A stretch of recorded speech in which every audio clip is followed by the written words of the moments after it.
खनन के खेल में दब गई सच्चाई, सुनहरी मिट्टी ने बेची खुद की कमाई, नेता माफिया सब मिलकर खा रहे हैं, प्रशासन मौन है, सिर्फ आम व्यक्ति सजा पा रहे हैं। नमस्कार दोस्तों, हिमालय प्लस में आप सभी का स्वागत है। मैं यशदीप पार इस समय उपस्थित हूँ उत्तरांचल प्रेस क्लब, और यहाँ पर उपस्थित होने का क्या है कारण आपको थोड़ा विस्तार से बताते हैं। आज वरिष्ठ पत्रकार व उत्तराखंड क्रांति दल के नेता आशुतोष नेगी ने एक खुलासा किया है, जिसमें रही रेवड़ियों की तरफ बट रहे जमीन के पट्टों की एक बात की गई है। क्या है पूरा मामला, आइए जानते हैं आशुतोष नेगी जी के साथ।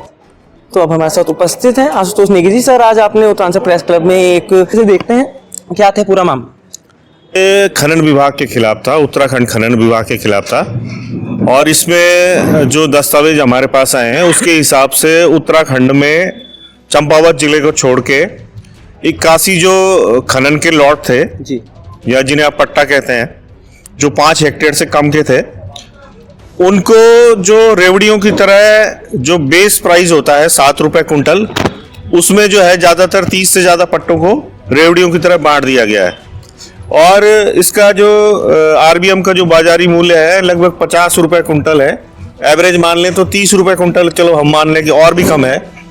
और एक चीज मैं आपको और बताना चाहता हूं कि जब किसी के खेत में कोई मूल निवासी हमारा है और उसके खेत में नदी का कुछ रेत बजरी आरबीएम आ जाए, अगर वो उसको बेचना चाहता है पैसा कमाने के लिए, तो उसको पहले उसे सरकार से खरीदना पड़ेगा।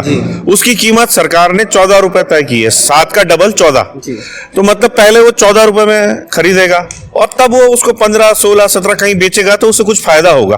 तो हमारा ये कहना है कि सरकार जब खुद ही मूल निवासी को 14 रुपए में उसको बेच रही है, तो कैसे वो 7 रुपए के बेस प्राइस में इतने सारे खनन पट्टों को बेच सकती है, अलॉट कर सकती है।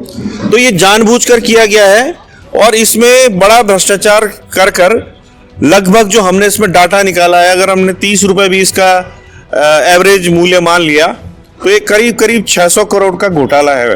क्योंकि ये पट्टे जो है 5 साल के लिए आवंटित कर दिए गए हैं और 5 साल में ये जो सरकारी धन का जो चूना उत्तराखंड को लगेगा, ये करीब 600 करोड़ का लगेगा। तो हमने मुख्यमंत्री धामी जी से निवेदन किया है कि आपके अधीन ये विभाग है, आप या तो इसकी निष्पक्ष जांच करवाएं, चाहे एसआईटी से करवाएं, चाहे सीबीआई से करवाएं, और इसमें जो दोषी हैं, जो अधिकारी, उनका खुलासा हो, उनको निलंबित किया जाए, उनको जो है बर्खास्त किया जाए, उनको जेल की सलाखों के पीछे भेजा जाए। और अगर आप ऐसा नहीं करते तो हम ये मानेंगे कि आपकी भी इसमें संलिप्तता है, क्योंकि विभाग के मुखिया आप हैं। और इससे जोड़ के हम जो है चुनाव को भी देखते हैं कि जो उत्तराखंड में चुनाव होते हैं जिसमें काले धन का जबरदस्त प्रभाव रहता है भाजपा के द्वारा, और वो शराब बांटती है, पैसा बांटती है। तो मुझे लगता है कि खनन से इस तरह से जो 2 नंबर की कमाई होती है, उसका जो दुरुपयोग है वो इन चुनावों को प्रभावित करने में किया जाता है। और इसी वजह से उत्तराखंड क्रांति दल समेत जो विपक्ष के हमारे अच्छे नेता होते हैं, अच्छे कैंडिडेट होते हैं, वो चुनाव नहीं जीत पाते हैं, और प्रदेश को तो सीधा नुकसान है ही है। तो सर, जैसे कि आपने पूरी बात करी, जैसे अभी आपने यहाँ पर आज एक प्रेस कॉन्फ्रेंस करके पूरा सच जो है वो सामने लाने के काम करा है। अभी जैसे अगर सरकार आपकी बात नहीं सुनती तो आगे क्या, किस तरीके का कोई आंदोलन भी बड़ा हो सकता है? नहीं, कोई आंदोलन नहीं करेंगे, आंदोलन करके कुछ हासिल नहीं होगा इस मामले में। इसके देखिए पूरे दस्तावेज हमारे पास हैं। हम इसमें अगर ये नहीं मानते हैं तो कोर्ट में हम एक पिटीशन डालेंगे, जनहित याचिका लगाएंगे, और जनहित याचिका के माध्यम से निवेदन करेंगे कि उत्तराखंड सरकार इतनी बड़ी भ्रष्टाचारी है कि वो प्रदेश के एक बड़े संसाधन खनन राजस्व की लूट में खुद शामिल है। और करीब अगर 600 करोड़ रुपए मान लिया जाए तो ये मान लीजिए अरबों का भ्रष्टाचार जो है प्रदेश सरकार कर रही है। तो इसकी जिम्मेदारी तय करते हुए कोर्ट से डायरेक्शन लेंगे, और जो भी इसमें जिम्मेदार अधिकारी हैं या मंत्री हैं उनके खिलाफ सख्त से सख्त कानूनी कार्रवाई की संस्तुति, और इसके अलावा जो खनन के पट्टे आवंटित किए गए हैं उनकी निरस्तीकरण की मांग करेंगे, और जो पैसे की रिकवरी है वो भी इन्हीं जिम्मेदार अधिकारियों से करवाने का प्रयास करेंगे। सर, उत्तराखंड में लगातार कई बड़े मुद्दे हैं जो देखने के लिए हमें लगातार मिले, चाहे वो यूसीसी का मुद्दा हो, चाहे वो स्मार्ट मीटर का मुद्दा हो, और वहीं जहाँ नया बजट की बात अभी पेश होने की बात हुई है और उसी को लेकर जो नया भू कानून आया, इन सभी जो मुद्दे हैं इनके ऊपर क्या आपकी एक विचार है?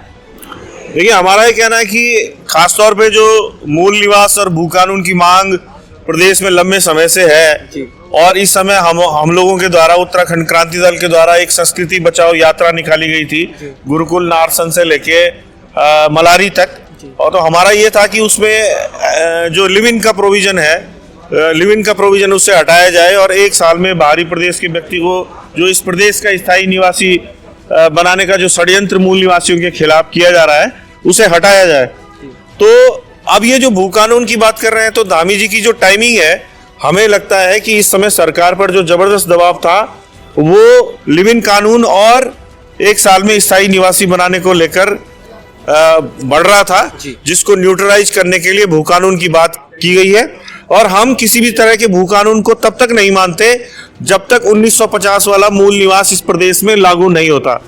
जो भू कानून है वो मूल निवासी की भूमि की सुरक्षा के लिए है। तो ऐसा कोई भी भू कानून जो मूल निवासी को पहले डिफाइन नहीं करता वो एक छलावा है, एक प्रदेश की जनता के साथ धोखा है। तो आपने देखा, ये थे हमारे साथ आशुतोष नेगी जी, जो प्रदेश के अहम मुद्दे उन सभी पर बात कर रहे हैं और कह रहे हैं कि अगर हमारे को यहाँ पर इस पे कोई बात नहीं की गई या आगे कोई निर्णय नहीं लिया गया तो ये जितना भी इनसे बन सकता है कोर्ट भी जाएंगे। और आगे तक हिमालय प्लस भी इसी तरह खबरों पर नजर बनाए हुए है। तब तक के लिए बने रहिए हिमालय प्लस न्यूज़ पे।